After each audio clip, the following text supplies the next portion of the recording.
We want gods to walk this earth, not circus freaks. For most of Gen V, Thomas Godolkin has been treated like a ghost story. The dead founder of Godolkin University, long gone but still worshipped like a myth. His name is carved into the walls, his face plastered across banners, and his ideals echo through every class and experiment. But what if Thomas Godolkin isn't dead at all? What if the man who built the school didn't just leave behind a legacy, but something alive, something still pulling the strings? In Gen V Season 2, the mystery surrounding Cipher's behavior has been one of the biggest talking points. Calm, measured, polite, yet disturbingly unreadable. He replaced Dean Shetty after her death, claiming to restore order to the chaos she left behind. But something about him never felt right. His demeanor wasn't just calm, it was controlled, almost inhuman. And then came Episode 6, the reveal of the burned man in Cipher's secret chamber. Theories exploded overnight. Was that Thomas Godolkin himself, still alive but horribly disfigured? Or was there something even more horrifying going on? Here's the theory. Thomas Godolkin's true power isn't mind control, it's mind transfer. He doesn't just manipulate thoughts or emotions. He can project his consciousness into other beings, completely taking over their bodies, erasing the host's mind, and living through them as if they were his own. It's not telepathy. It's possession, scientific reincarnation. This would explain almost every mystery surrounding Cipher. Why does he show no trace of compound V in his blood? Why does he suffer from seizures as though his body is rejecting something? Why is he obsessed with Marie Moreau's blood-based powers, calling her the answer? The pieces line up perfectly if Cipher isn't truly Cipher, but a host's body for Thomas Godolkin's consciousness. Godolkin's entire legacy suddenly takes on a terrifying new meaning. The woods, the secret lab where soups were experimented on, we always assumed it was about control, about developing a virus or weapon to eliminate superheroes. But what if those experiments were never meant for humanity's safety? What if they were all about perfecting Godolkin's immortality? Think about it.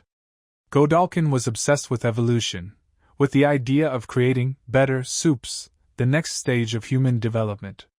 The woods might have been his personal playground, a place to test the limits of compound V and the human mind. Every soup dissected, every experiment conducted, every failure, burned or buried, all steps toward refining a process that would allow one man to transcend death. Cipher's existence is the proof of concept. His personality feels split, his compassion cold, his logic too precise. It's the personality of someone who's lived countless lives, who's learned how to mimic humanity but long forgotten how to feel it. The seizures? That's the cost of possession, a mind too old, too powerful, trapped in a host that's struggling to contain it. And that's where Marie comes in. Cipher's fixation on her isn't about mentorship or curiosity. It's survival. He believes her blood-manipulating abilities could finally stabilize his decaying host. Marie can heal injuries, manipulate blood cells, and even stop or start a heartbeat. If her powers can control life at a cellular level, then she could theoretically repair a failing body, or worse, make it the perfect vessel for someone like Godolkin to live in forever. In Cipher's mind, she's not a student, she's a cure. The missing piece in his centuries-long obsession with immortality. But the theory goes even deeper. What if Thomas Godolkin didn't just take over one body? What if Cipher is just one of many? If his power allows him to imprint his consciousness across multiple hosts, he could exist in several bodies at once. A literal hive mind of Godolkin copies, each performing a different function in his grand design. Professors, scientists, maybe even VOD executives could all be connected through a single consciousness pretending to be multiple people. That's why Cipher's calm is so eerie, because it's not human. Every decision he makes, every plan he executes, is calculated from the perspective of someone who's already seen lifetimes of trial and error. He's not reacting, he's predicting. He knows the pattern because he built it. Even the Nazi memorabilia found in Cipher's office suddenly makes sense. It's not just decoration, it's homage. The ideology of purity, of perfecting the species, mirrors exactly what Godolkin wants to achieve with soups.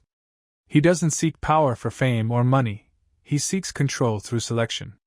He wants to eliminate the weak, rebuild the world through a superior breed of soups, and ultimately rule it through himself, forever multiplying in different forms.